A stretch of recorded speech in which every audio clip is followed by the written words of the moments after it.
Hello everyone, welcome back to Aditi react 02। आप सभी से रिक्वेस्ट है, वीडियो को फुल वॉच करने के बाद ही अपना ओपिनियन दीजिएगा। थंबनेल और टाइटल देखकर समझ गएंगे कि मैं किस पर्सन के लिए बात करने वाली हूँ। सो बिना टाइम वेस्ट के चलिए वीडियो शुरू करते हैं। डिटेल में हम बात करते हैं। जितना हो सके वीडियो को शेयर करिएगा। हाइप देने का ऑप्शन अवेलेबल है तो हाइप भी दे दीजिएगा। सो चलिए वीडियो शुरू करते हैं।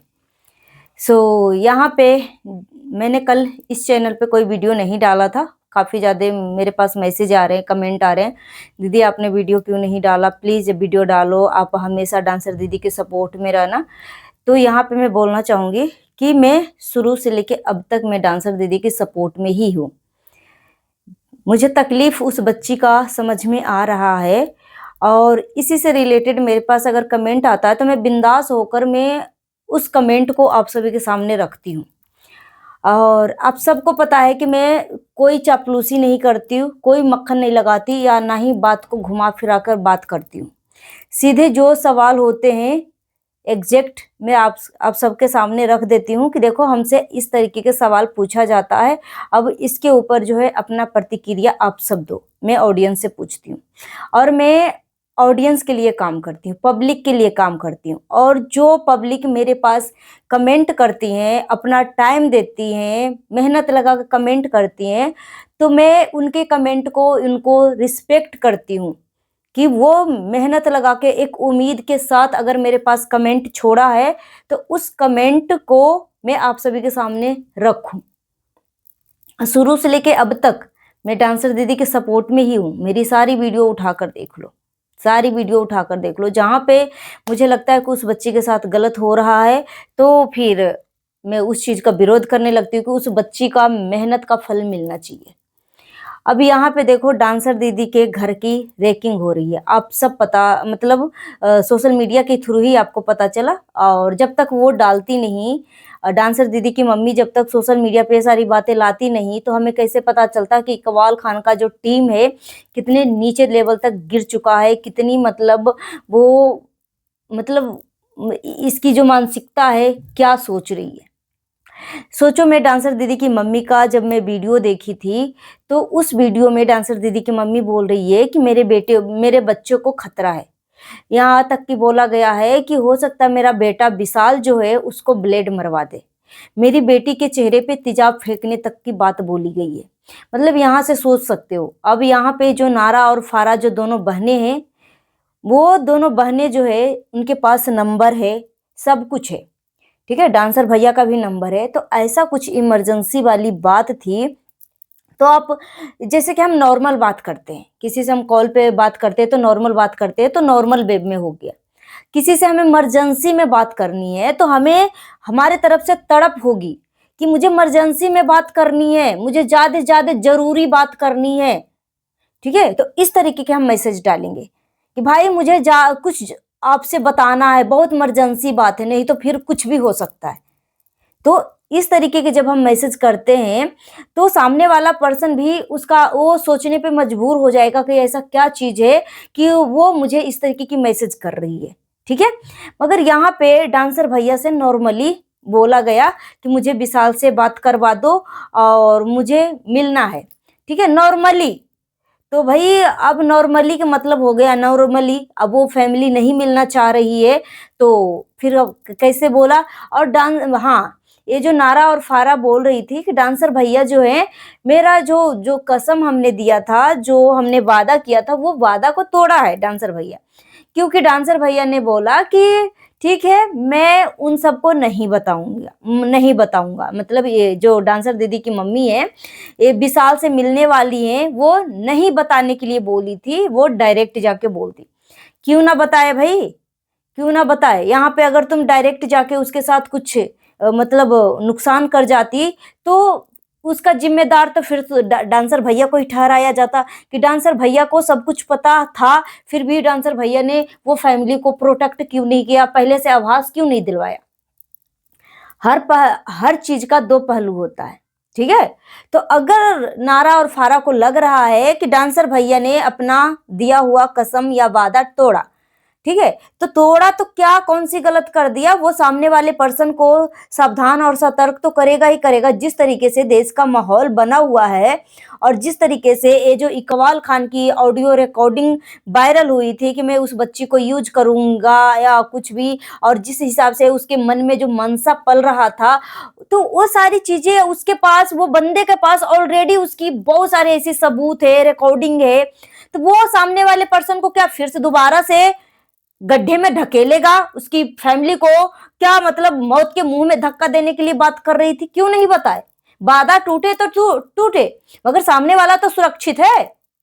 रेकिंग क्यों किया? और रेकिंग के मतलब हुआ कि एक दिन की बात नहीं होगी, कई दिनों से ये सब जो है उस घर पे पहरा दे रही होंगी, उस घर को निगाहों में बैठा रखा होगा, उस घर का जासूसी कर रही होंगी, ठीक है।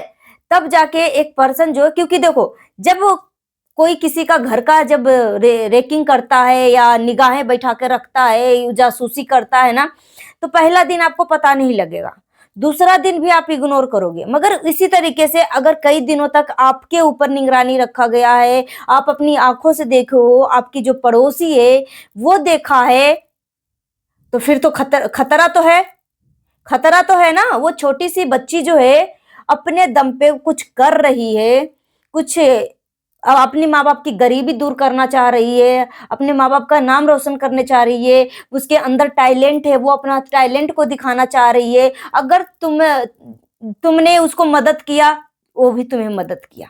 आज से पहले तुम्हें कौन जानता था? तुम सबको कौन जानता था? नहीं कोई जानता था ना, तो बात खत्म, बात खत्म। और तू 15 करोड़ का मालिक है, ठीक है, तू 15 करोड़ का मालिक है, तेरे पास अगर 1 लाख भी खर्च हो गया तो क्या तुम्हारा हर्ज हुआ? बता। 1 लाख मतलब 1 लाख का तुम्हारा चैनल भी खड़ा कर दिया, बात खत्म। फिर तू उस बच्ची के, उस फैमिली के पीछे क्यों पड़ा हुआ है? तभी मैं बोलती हूं कि ये सब जिहादी मानसिकता के लोग हैं। अभी अभी मैं एक न्यूज देख रही थी, जिस तरीके से पहलगांव अटैक हुआ था ना, उसी तरीके का अटैक जो है मुंबई में हुआ है। जिस तरीके से पहलगांव में जाति पूछकर, धर्म पूछकर मारा गया था ना, उसी तरीके से अभी अभी अभी जस्ट नाउ मैं देख के आई हूं, मुंबई में इस तरीके की चीजें हुई है। जिन लोगों को कलमा पढ़ने के लिए बोला गया, जो लोग कलमा नहीं पढ़े उसको खत्म कर दिया। सोचो मुंबई में। तभी मैं बोलती हूं कि मन में कुछ भी भरम पाल लेना, मगर मन में एक चीज भरम बिल्कुल भी मत पालना कि जो गौ का सेवा करने वाला, गौ की रोटी खिलाने वाला और रोटी को गाय के साथ खाने वाला कभी भी दोस्त नहीं हो सकता तुम्हारा, कभी भी दोस्त नहीं हो सकता। ये सब मदरसा छाप है, कितना भी एजुकेट क्यों ना हो जाए, कितना भी वो पढ़े लिख के इंजीनियर, ऑफिसर, कलेक्टर कुछ भी बन जाए, मगर जो इनकी जिहादी सोच है ना, उस सोच को आप नहीं बदल सकते हो। मदरसा में पढ़ाई नहीं करवाई जाती है। मेरे सामने एक और न्यूज आया जिसमें मैंने देखा कि बिहार से कुछ लोग जो हैं मतलब यहाँ पे उत्तराखंड आ रहे थे मदरसा में पढ़ाई करवाने के लिए। कुछ बच्चों से पूछा गया, और 15-16 साल के बच्चे हैं, उससे पूछा गया कि भाई तुम कहाँ जा रहे हो, कहाँ से आए हो? तो बिहार से आए हैं उत्तराखंड मदरसा में पढ़ाई करने के लिए। फिर रिपोर्टर ने पूछा कि क्या इससे पहले तुम कुछ पढ़ाई उढ़ाई करते थे? तो बोला कि हाँ। तो बोला कौन से क्लास में? तो बोला कि मदरसा में कोई क्लास नहीं होता, मदरसा में कोई क्लास नहीं होता। सोचो यार, सोचो। तो यहाँ पे मैं यही सारी चीजों के ऊपर मैं अलर्ट कर रही हूँ। और ये जो इकबाल खान है, घटिया इंसान, वो बार बार आके डांसर दीदी के ऊपर वीडियो बनाता है कि अब मैं सच्चाई लाऊंगा। तो मेरे पास एक कमेंट किया, मैंने बोला कि भाई अगर तेरे पास सच में सबूत है ना, तो तू सबूत रख, मगर बार बार का इस तरीके से उस बच्ची को टॉर्चर करना बंद कर दे, ठीक है। और ये जो दोनों बहनें नारा और फारा जो हैं, वो कमाती नहीं है, मतलब तो कहां से इनका घर परिवार चल रहा है? कहां से चल रहा है घर परिवार? और इकबाल खान के बारे में ये दोनों इतना कुछ जानती हैं, फिर भी इनको सपोर्ट में क्यों खड़ी हैं? गलत इंसान के सपोर्ट में क्यों खड़ी है? अगर वो इकबाल खान अच्छा इंसान होता, पहला नंबर तो वो अपनी बीवी बच्चों से दूर नहीं रहता। मगर यहाँ पे बीवी बच्चे से दूर है, क्योंकि उसकी बीवी भी इसी तरीके का धंधा करती है, इसी तरीके का रॉकेट, उसी तरीके का मुहिम से जुड़ी हुई है, धर्म परिवर्तन को लेकर, और लड़कियों को आदान प्रदान करने वाला अस्पा चलाती है, उसमें सेक्स रॉकेट चलता है। इस तरीके की इंफॉर्मेशन जो है यही दोनों बहनें नारा और फारा की तरफ से आई थी। सोच लो, तो ऐसे जिहादियों को हम कैसे भरोसा कर सकते, कैसे विश्वास कर सकते? अगर है कुछ तो दूध का दूध पानी का पानी करो। और डांसर दीदी काफी ज्यादा डरी हुई है, मगर एक चीज मैं बोलना चाहूंगी, पूरी ऑडियंस आपके साथ है, पूरी ऑडियंस साथ है, आपको रोने की जरूरत नहीं है मेरा बच्चा, नहीं रोने की जरूरत है। पूरा ऑडियंस आपके साथ है और आपके साथ कभी गलत नहीं होने देगी। इसीलिए मैं बोलती हूं कि कुछ भी सोशल मीडिया पे बोलो ना, सोच समझ के बोलो, कि ताकि आप एक शब्द भी बोलो ना तो आपके शब्दों में इतना पावर हो, इतना पावर हो कि आपके एक शब्द, आपके एक कम्युनिटी पे लोग एक पैरों पे खड़ा हो जाएं, स्टैंड लेने के लिए आपके लिए खड़ा हो जाए। कभी भी अपनी बात से मुकरो मत, जो भी कुछ भी बोलो ना बहुत ही आत्मविश्वास के साथ बोलो, पब्लिक के इमोशन के साथ खिलवाड़ मत करो, क्योंकि यही पब्लिक है जो आपको इंसाफ दिलाएगी। पब्लिक इतना पावरफुल होती है ना कि आप सोच भी नहीं सकते।